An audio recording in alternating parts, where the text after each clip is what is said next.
vais te raconter une petite histoire qui va durer 1 minute et demie. C'est ce qui m'est arrivé et je l'ai raconté 1 million de fois cette histoire. Et la première fois que j'ai fait de l'immobilier, le premier jour, comme toi, Christiane, j'ai commencé l'immobilier par hasard, comme plein de gens. J'avais un gars qui m'a dit, Daniel, viens, on est associés, j'ai vu tes compétences, pourquoi tu ne ferais pas l'immobilier avec moi? Et moi, j'ai dit, d'accord, mais qu'est-ce qu'il faut faire dans l'immobilier? Bah, il faut faire entrer des mandats, il faut recruter des négociateurs, il faut rentrer des mandats. Ah, ça, le business, pas de problème.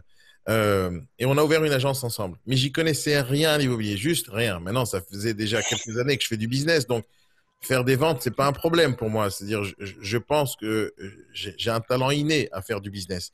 Mais l'immobilier, pour moi, c'était juste un passage. Tu vois, au lieu de vendre des voitures, au lieu de vendre des abonnements, vendre de ci, je vends de l'immobilier. Pour moi, c'était facile. Maintenant, je connaissais rien à l'immo, Christiane. Rien, rien, rien.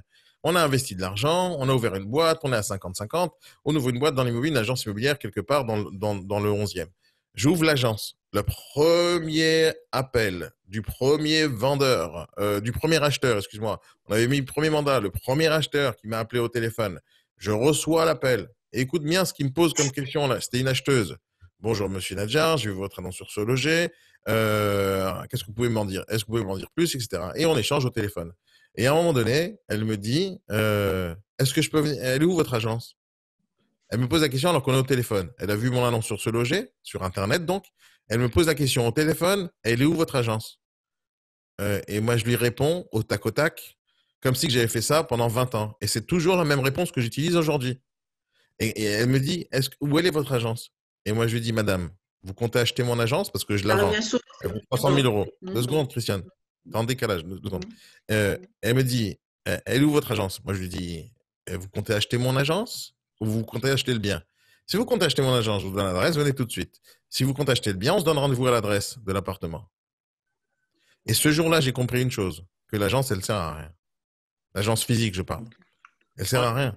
Pour les acheteurs, ça sert à rien.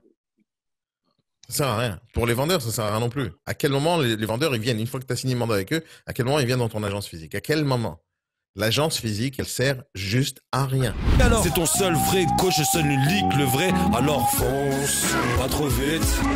C'est un marathon, c'est pas un sprint. Fonce, pas trop vite, négo. C'est un marathon, c'est pas un sprint, négo. Fonce, pas trop vite. C'est un marathon, c'est pas un sprint.